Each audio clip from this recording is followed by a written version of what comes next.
Assalomu alaykum hammaga.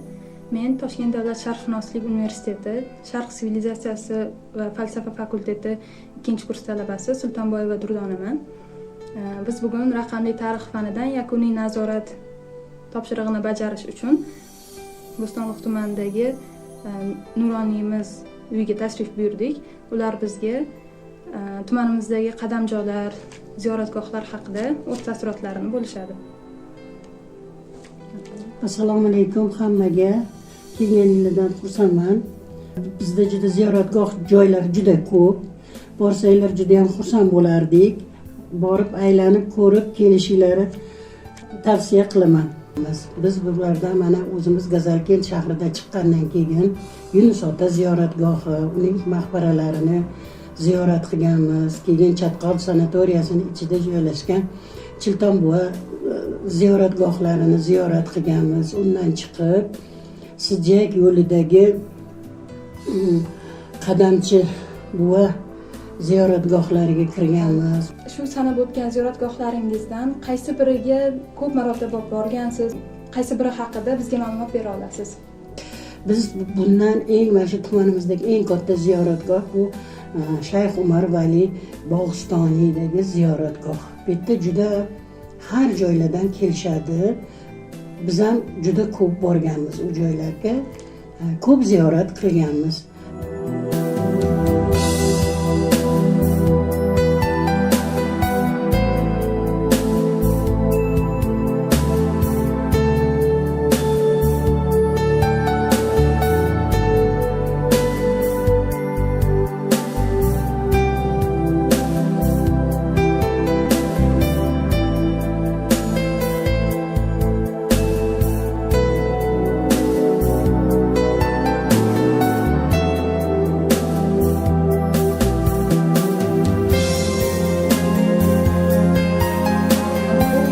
Bog'istoniy ziyoratgohi haqida tarixan shakllanishi, unga kim asos solganlari haqida ma'lumot bera olasizmi?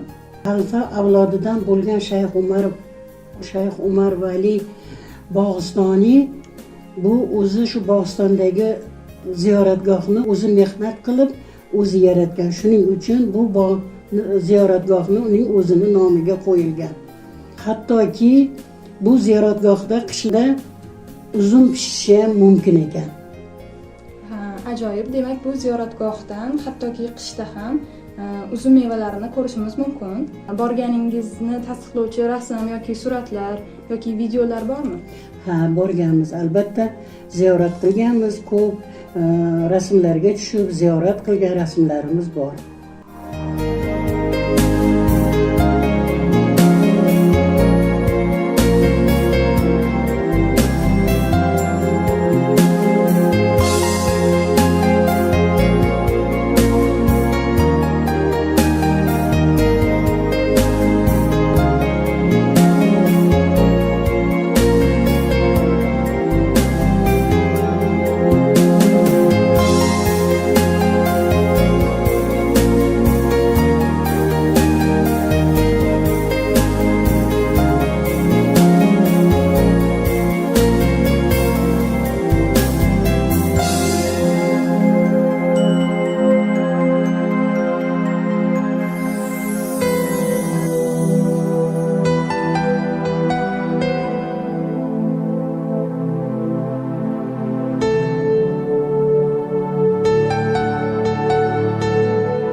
Judayam ajoyib ma'lumotlar beryapsiz. Shu o'rinda savol tug'iladi. Shayx Umar ziyoratgohi atrofida ham e'tiborga molik maskanlar bormi? Ha, albatta bor. Bu Shayx Umar Vali ziyoratgohiga yetgunga qadar yo'lda yana Qadamchi buva ziyoratgohi bor. U yerda hamma odamlar kelib ziyorat qiladi. U ziyoratgohga tushganda unga yaqin yonida Chakchak buloq degan joyi bor. Tepalikdan suv chakillab yerga qarab oqib tushadi. O'zingiz ham shu g'or ichiga kirib ko'rganmisiz yoki suvidan ichib ko'rganmisiz? Ha, albatta. Men u g'orning ichiga kirganman. O'zim kirib suvlaridan olib ichganman, ko'rganman. O'shaning uchun o'zim ham muqaddas joy deb bilaman. Bundan o'tganimizdan so'ng yana bu yerda Burchumillani yo'lida Beshpanja degan yana ziyoratgoh bor. Bu yerga ham uzoq-uzoqlardan odamlar ziyorat qilgani keladi. Hammamiz shu qatori biz ham kirib, ziyorat qilib o'tib ketamiz. Rahmat. Bu maskanlar hozirgi kunda davlat muhofazasiga olinganmi? Ha, olingan.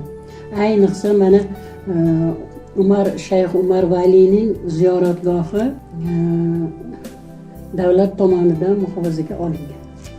Ha, demak bu yerda ziyoratchilar uchun ham sharoitlar yaratilgan, ham davlat tomonidan himoyalanadi. Himoyalangan. O'lkani saqlab qolish uchun. Ha, sharoitlari yaxshi.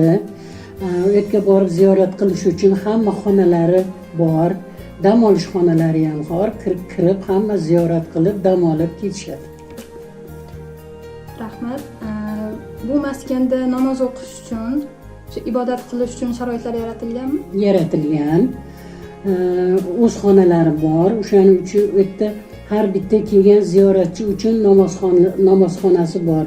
Har bitta payti uchun kirishib hammasi namozlarini o'qib turishadi. Yaxshi, bu ziyoratgohga yaqin orada yana bir bor tashrif buyurish niyatingiz bormi? Ha, albatta, Xudo xolisa kunlar isisa albatta borish niyatimiz bor. Ajoyib suhbat uchun rahmat. Sizdan kerakli ma'lumotlar oldik. Agar yana bu maskanga tashrif buyursangiz, bizni ham xabardor qilishingizni so'rab qolamiz. Rahmat, sog' bo'linglar. Endi buni ochib ko'r, endi qanaqa bo'ldi ekan.